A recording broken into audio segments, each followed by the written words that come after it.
सांगलीच्या सोनहिरा परिसरात गेल्या वर्षभरापासून बिबट्याने शेतकऱ्यांना जेरीस आणले आहे। अशातच देवरस्ते गावातील अंकुश होणमाने चराईसाठी शेळ्या मेंढ्यांना घेऊन सागरेश्वर अभयारण्याच्या पूर्वेकडील बाजूस गेले होते।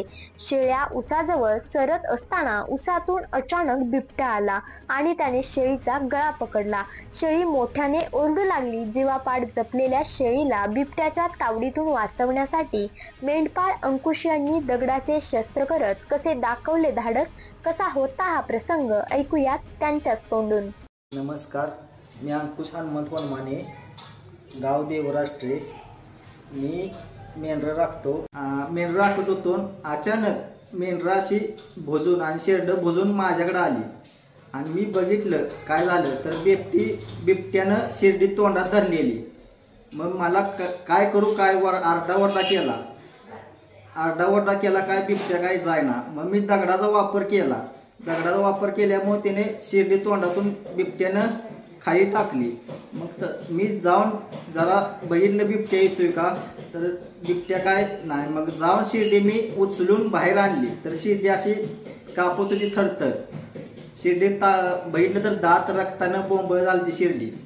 मग काय करावं, मग मी शिर्डी तशी जरा सावध केली आणि घराकडे वाट धरली मग मी तिला डॉक्टरला फोन केल्यावर डॉक्टरने तिला इंजेक्शन औषध केल्यावर परत फाईट खात्यातली लोक आली। मग त्या शेतीचा पंचनामा केला। काळजावर दगड ठेवून तिकडे आम्हाला बेत जायला लागतंय। रोज आम्हाला तिकडे आमची राहणं आहे ती, त्यामुळे आम्हाला जावं लागतंय तिकडे। त्यामुळे फाईट खात्यात त्या बिबट्याचा काहीतरी केला पाहिजे बंदोबस्त। सागरेश्वर अभयारण्य परिसरात बिबट्याचा वावर वाढल्याने सर्वत्र भीतीचं वातावरण पसरलंय। रानामाळांसोबतच गावालगत असणाऱ्या वस्त्यांमध्येही आता बिबट्यांचा वावर वाढू लागलाय। सोनहिरा परिसरात उसाचे मोठे क्षेत्र असल्याने बिबट्याची चाहूल जाणवणं कठीण झालंय। रात्रीसोबतच भल्या पहाटे आणि भर दिवसाही बिबटे ठिकठिकाणी निदर्शनास येत आहेत।